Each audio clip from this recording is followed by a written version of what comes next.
Eu tô lendo Cada Dia Que Eu Te Amei e esse vídeo vai ser o meu diário de leitura do capítulo 6 até o capítulo 9 e vai ter spoiler. Começando ali pela visão da Lola, e nesse capítulo a gente vê um pouquinho, né, da casa dela e da relação dela com a mãe dela que tem um vício ali em bebidas. E em seguida, a Lola vai pro apartamento dos meninos pra entrevistar mais uma pessoa e o entrevistado da vez é o Owens, que é o palhaço do grupo que pega geral. O Owens fica o tempo inteiro, desde antes desse capítulo, provocando a Lola ali naquele tom de flerte, sabe? Mas eu acho que ele faz isso com todo mundo, assim, não é uma novidade, pelo que eu vi ali do personagem. É meio brincadeira, meio se der certo vamos. Durante a entrevista, diferente do Nathan, que focou ali no amor romântico, no relacionamento dele com a Olivia, o Owens já foca mais no amor familiar e fala sobre o relacionamento dele com o pai dele e tal, as coisas que eles viveram, e eu achei muito fofinho ele contando as histórias dele. O Owens, apesar de ser um personagem que eu deixei meio de lado até agora, ele conseguiu a minha afeição falando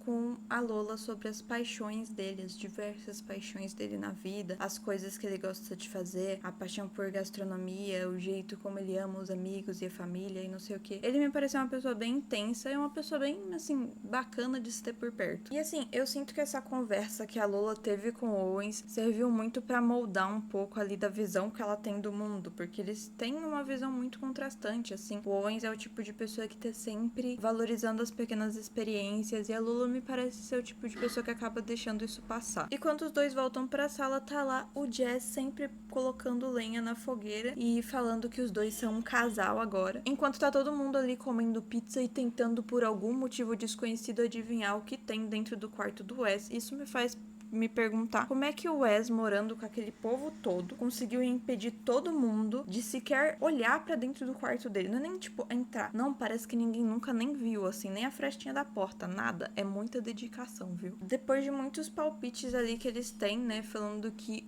o Wes tem no quarto dele são coisas de vampiro e a Lola falando que não quer muito opinar, ela e o Wes começam a conversar ali, e daí eles estão meio em tom de piada, falando sobre a situação da pizza, falando sobre tentar descobrir o que tem no quarto do Wes e tal. Eles têm umas interações, assim, muito tranquilas, muito fofinhas, os dois. E o Wes pergunta, né, pra Lola como foi a entrevista com o Owens, achando que o Owens ia falar de todas as garotas que ele já pegou, mas no final das contas, a Lola fala que a garota que ficar com o Owens vai ter muita sorte, não sei o quê, por causa do jeito como ele vê o mundo, né? E que talvez ali pra garota certa ele seria um bom namorado. Daí os amigos começam ali a botar pilha, falando que os dois vão ser um casal e não sei o que. O Owen solta que a Lola poderia ser a garota certa. Ela fica assim meio perguntando por quê, e o Wes responde essa falando que ela seria a garota certa pra qualquer cara. E assim, cara, se ele já tinha se entregado antes, que ele tinha sentimentos ali pela Lola, agora ele se entregou 100%. Cara, são tantos sinais que na real dava pra chamar até de outdoor, de tão grande que são os sinais, que eu não sei como que ela não conseguiu pegar. Mas é nesse exato momento que a Lola recebe uma mensagem da vizinha dela falando que ela não tem mais onde morar. Então isso meio que quebra o clima pra começo de conversa. Ela entra em pânico tentando imaginar as mil coisas que poderiam ter acontecido. E daí ela corre pra ir pra casa pra tentar descobrir o que aconteceu, né? E o Wes se oferece pra levar ela lá. Nesse capítulo a gente volta de novo pra visão do Wes que tá levando a Lola pra casa dela. E assim que eles chegam lá, né, a Lola descobre que a mãe dela simplesmente sumiu no mundo, fugiu com um cara aleatório,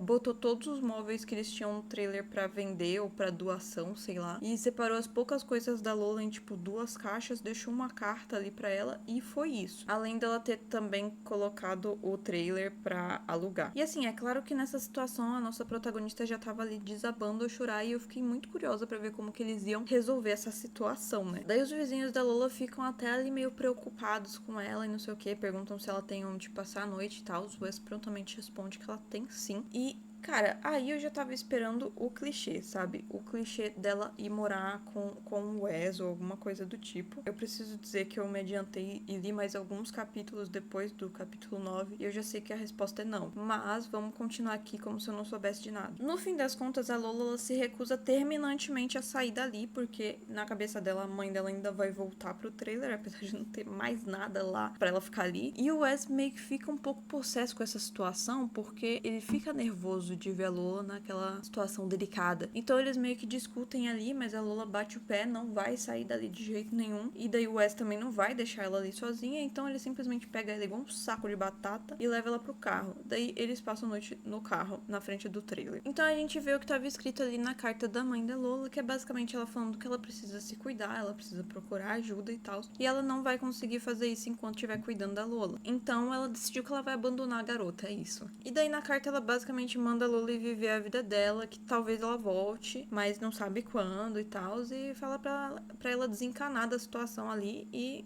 sabe, aproveitar as experiências da juventude. Voltando pra visão da Lola, ela e o Wes estão ali no carro conversando, né? E ele puxa o assunto de e agora o que você vai fazer da sua vida? E daí ela não sabe muito bem, né? Tá ali tentando descobrir. Ele dá algumas boas opções pra ela, no sentido de que ela pode ir morar no apartamento do pessoal do basquete, e daí, tipo, ela fica com o quarto do Wes e o Wes vai dormir no quarto do Nathan. Ela pode ir morar com a Louise, que é a melhor amiga dela, que os pais da Louise são, assim, incríveis e com certeza aceitariam ela ali. Ela pode alugar um dos apartamentos em um dos prédios do Wes, porque caso vocês tenham esquecido, ele é dono de prédios. Ou ela poderia também dividir um apartamento com a Hannah, a irmã do Wes, e quando ela fica meio sem saber, tipo, por que eu faria isso, não conheço a Hannah, da onde você tirou essa ideia, ele fala que a Hannah precisa de pessoas como a Lola na vida dela. E eu tava mesmo achando que ela ia escolher essa opção, mas no final das contas não foi. No dia seguinte, a Lola acorda e o Wes fala que ele tem um compromisso ali, né? Se ela quer ir junto com ele, ela fala que ela vai, ela não tem pra onde voltar, ela até brinca um pouco ali com a situação dela ser uma sem-teto agora. E começa a fuçar ali no porta-luvas do carro do Wes procurando doce. E assim, cara, é muito interessante de ver o jeito como eles se aproximaram tanto em um período tão curto, assim, como eles se sentem confortáveis perto um do outro, né? Então, assim, chegamos na fase do Friends, agora falta a fase do Lovers. E honestamente, só faltava uma desgraça acontecer pra unir aqueles dois. Sério, era assim, a cereja do bolo. E daí, fuçando ali no porta-luvas do Eza, Lola, em vez de achar doces, ela acha um pacote de camisinha. E daí, o que acontece, né? Eles entram numa conversa muito profunda sobre isso, porque tem aquela questão de que os amigos do Eza falam que ele nunca ficou com ninguém, não sei o que, e no final das contas a gente descobre que é real. Ele teve uns relacionamentozinhos, assim, simples. Não sei se dá pra chamar de relacionamento. Tipo, saiu em alguns encontros com algumas pessoas e tal, pegou algumas pessoas e tal, mas nada demais, sabe? Um negócio muito superficial. Mas a conversa acaba quando eles chegam ali no destino deles, que é um restaurante super chique, que a Lola não quer entrar de jeito nenhum porque ela não está vestida pra ocasião. E segundo ela está parecendo uma sem-teto e o dono vai chutar ela de lá. No final das contas, o Wes diz que o dono não vai chutar ela de lá, que o dono vai achar ela incrível porque o dono é ele. Mas assim, cara, eu preciso admitir que essa garota, ela tem um senso de humor invejável, tá? Porque em uma situação como a dela, não são muitas pessoas que estariam fazendo piadas de parecer sem teto. Então, ponto pra Lola. Daí, a gente tá ali nos pensamentos da Lola, né? Ela não fala isso em voz alta, mas ela pensa ali que não é uma boa opção ser amiga do Wes, e eu imagino que seja justamente porque ela quer um relacionamento romântico com ele. Porque, assim, que outro motivo teria pra não ser uma boa opção ser amiga de um cara super gente boa e ainda por cima rico? Não sei. Enfim, o restaurante que eles vão é o restaurante que a Hannah tem que administrar ali, né? E a coitada da Lola fica achando à primeira vista que a Hannah e o Wes são namorados, até a Hannah explicar que eles são irmãos, na verdade. Ok, agora eu finalmente consegui o meu veredito sobre a Hannah. Eu amei que a partir do momento em que ela vê os dois, ela já chega automaticamente à conclusão de que eles são um casal, ela já começa a tagarelar um monte sobre como ele tem que apresentar ela pra família e não sei o que, e ela só para de falar quando ele faz ela parar de falar, porque assim, né, já tá ficando um pouco constrangedora a situação. Mas assim, gosto da Hannah, gosto que ela é uma pessoa que fala o que pensa, e pronto, agora eu tenho certeza que é seguro gostar da garota rica herdeira. Mas o motivo pelo qual o Wes tinha aqui no restaurante era para apresentar a Hannah e o Owens. O Owens é uma pessoa que tem uma grande paixão por gastronomia. E a Hannah, como foi dito anteriormente em outros vídeos, não sabe nem fritar um ovo, porém administra um restaurante. Então a solução que o Wes pensou foi colocar o Owens ali para ensinar a Hannah a cozinhar. E talvez administrar o restaurante também. E eu preciso dizer que no momento em que eles começaram a interagir, eu tive uma grande opinião de que eles seriam um ótimo casal também. E no meio da conversa ali que o Wes, a Hannah e o Owen estão tendo, né, pra descobrir ali como fazer as coisas funcionarem do cronograma deles, porque o Owens não gosta muito de um cronograma muito apertado, e a Lola precisa ali de ajuda pra abrir logo o restaurante. A Lola não, a Hannah. Aí, no meio disso, a Lola lembra de toda aquela conversa que eles estavam tendo no apartamento, antes dela descobrir que ela era uma sem-teto agora, sobre o fato dela e o Owens poderem vir a ser um casal. E ela decide que ela precisa ali conversar sobre isso com o Wes, né? Perguntar sobre por que ele estava falando esse tipo de coisa e tal. Então, depois disso, né, o Wes e a Lola vão pro apartamento do Wes e dos amigos dele, pra ela poder tomar um banho ali, decidir o que ela vai fazer da própria vida. E quando ela sai ali, né, ela fala que ela não vai morar com eles e tal. O Wes até fica achando que talvez ela se sinta desconfortável no meio deles, né? E daí ele decide que ele vai fazer um brigadeiro e eles vão comer brigadeiro enquanto conversam sobre a vida. Ou conversar sobre a vida enquanto ele faz o brigadeiro. Daí o Wes pergunta se ela se sente desconfortável com ele. E ela fala que não, mas que normalmente ela se sente desconfortável ao redor de garotos. No caso ali do grupinho do basquete, ela cita que ela começou a se sentir um pouco mais desconfortável depois que o Owens entrou, porque ele era uma figura nova e tal. Eu não sei se isso é importante ou não, mas tudo se encaminha pra me fazer acreditar que o Wes vai acreditar que no final das contas a Lola sempre gostou do Owens. E esse diálogo me parece ser algo que vai fazer ele acreditar nisso também. Então o Wes faz ali uma proposta pra Lola pra ajudar ela a experienciar o amor no sentido romântico, né? Pra que ela consiga fazer o trabalho dela. E daí a ideia é que eles tenham encontros, façam coisinhas de casal juntos e tal, porque supostamente treinar isso em um ambiente seguro faria com que ela se sentisse menos desconfortável quando fosse uma situação real. A gente já sabe que no final das contas ela não vai precisar do treino porque eles vão acabar virando um casal no final. É o clichê. E assim, não tô falando que é um clichê ruim, não tô reclamando, mas a gente sabe. Então a Lola topa o acordo e eles encerram a conversa por aquele dia pra ir assistir Ela é o Cara enquanto comem brigadeiro. Eu achei uma atividade muito legal, tá? Eu acho que o Wes, ele é bom de escolher filmes, ele escolhe ótimos filmes. No final das contas, a Lola decide ir morar com a Louise, que é a melhor amiga dela, né? E enquanto ela tá lá, ela e as amigas começam ali a conversar e tal. Ela conta sobre a situação do acordo que ela fez com o Wes, as amigas começam a opinar, encher o saco dela um pouquinho. Aí depois tudo se torna uma conversa um pouquinho mais reflexiva e tal. Eu achei importante citar que elas sabem do acordo e também acho muito importante dizer que eu acho as amigas da Lola umas fofas e essa é uma palavra que eu tô usando muito pra descrever esse livro. Talvez eu devesse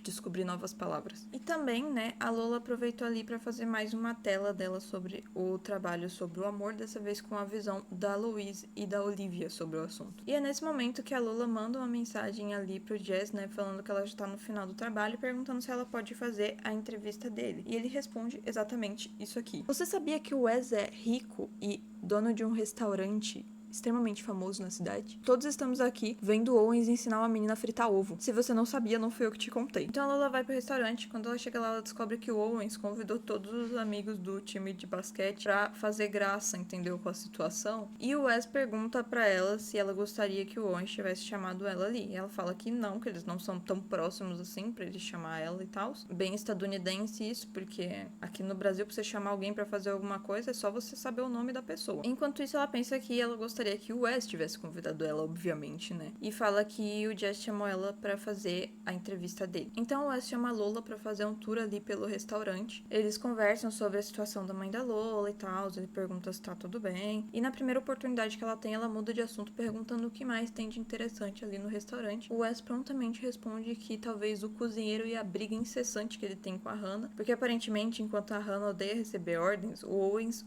odeia ensinar e não tem paciência pra isso. E por mais que esse comentário dele seja sobre a situação toda, parece de novo que ele acha que a Lola tem sentimentos ali pelo Owens. Então eles conversam ali sobre o acordo deles, né? A Lola pergunta se ele tem certeza que ele quer mesmo ser a cobaia dela. E ele responde que sim, todas as vezes que ela quiser, todas as vezes que ela precisar. E assim, cara, eles são muito fofos juntos, mas eu acho que o primeiro encontro deles devia ser uma terapia de casal, pra eles contarem que eles gostam um do outro. Aí depois a gente continua. Mas a ideia do Wes, na verdade, é bem mais convencional. É tipo fazer um piquenique e jantar em algum lugar e tal. Talvez, com sorte, a gente consiga que o segundo encontro seja a terapia de casal. Mas automaticamente, quando eles começam ali, né, a falar sobre as ideias pro encontro e tal, a Lola resolve se auto-sabotar completamente e falar: nossa, eu acharia muito legal sair com você, como amigos. E aí eu pergunto, por que você tá fazendo isso, garota? Tipo assim, vou fazer um livro pra Lola. Pare de se sabotar. Parece um ótimo livro, ela deveria ler. Ou terapia sempre funciona de novo. Enfim, a Lola pergunta se tem mais algum lugar do restaurante que ele gostaria de mostrar pra ela, e ele mostra pra ela uma sala que tem ali, belíssima, cheia de flores, com uma mesinha assim no centro, um palco cheio de luzinhas, um negócio todo estéril. E no momento em que a Lola entra na sala, ela solta que aquele parece o lugar em que o mocinho apaixonado pediria a mocinha em casamento. E eu não aceito que esse livro termine e o Wes não peça a Lola em casamento lá. Tudo bem, eu sei que não faz sentido colocar isso no presente, eles são muito novos e tal, mas pode botar ali no final um salto de sei lá eu quantos anos no futuro, e daí botar o pedido de casamento do Wes pra Lola dentro daquela sala. Eu preciso disso na minha mesa pra ontem. E o negócio ali da conversa deles continua e tal, e a Lola pergunta, né, se foi pra isso mesmo que ele fez aquele lugar, porque foi o Wes que fez aquele lugar no restaurante da Hannah. Ela queria usar como depósito, mas ele resolveu que queria fazer aquela sala ali incrivelmente fantasiosa, meio fadas e tal. E ele fala que ele fez aquele lugar sim pra pedir uma garota em casamento. E daí eu te pergunto, tem como esse casal ser mais perfeito? Eu honestamente acho que a resposta é não, mas talvez eu me surpreenda. E foi aí que eu parei. Não esquece de curtir o vídeo, deixar um comentário se você gostou até aqui, se você está lendo o livro comigo, e se você quiser sugerir algum livro para fazer o próximo diário de leitura, você pode sugerir nos comentários também.